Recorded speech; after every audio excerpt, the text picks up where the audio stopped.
आज देशमुख कुटुंबाला न्याय मिळावा म्हणून आज तुम्ही सर्वजण आमच्या एक कुटुंब म्हणून सोबत आहात. या तुमच्या सोबतीच्याच जोरावर हा न्यायाचा लढा उभारतोय.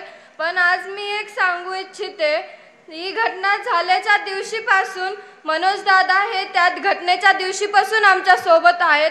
त्यांनी या लढ्यामध्ये साथ दिली, पण त्यांची तब्येत ठीक नसताना ते एकही दिवस आराम न करता ते या लढ्यामध्ये सोबत आहेत. या लढ्यामध्ये ते आजही त्यांची तब्येत ठीक नसताना आलेत मंचावरती. पण त्यांचे हे उपकार समाज कधीच विसरणार नाही. माझ्या वडिलांची जी हत्या झाली आहे ती खूप क्रूरपणे झाली आहे. मला एवढंच वाटतं की जे आरोपी आहेत त्यांना कठोरात कठोर शिक्षा ही झालीच पाहिजे. आज माझे वडील आपल्यात नाही आहेत, पण त्यांचे विचार हे आपण कायम जपू.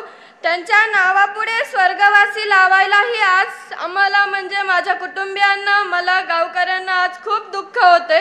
आम्हाला वाटतच नाही आहेत की हे आज आमच्यातून निघून गेलेत. पण हा खूप मोठी घटना आहे, ती सांगताही येत नाही आणि ती सांगता येत नाही.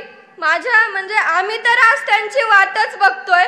पण आमच्या घरचा जो कुत्रा राजू आहे तो सुद्धा प्रत्येक गाडीच्या मागे पळत जाऊन त्याला वाटतं आपले अण्णा आले, तो प्रत्येकाच्या गाडीमध्ये मागे पळतोय. तोही त्याचे अण्णा सगळीकडे बघतोय, तो अण्णाला शोधतोय.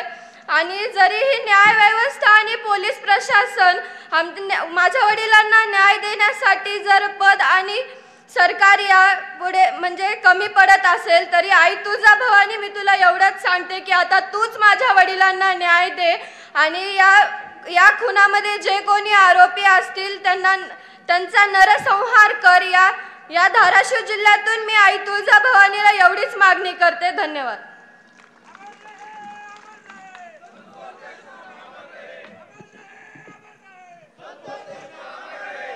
आपल्या सर्वांच्याच भावना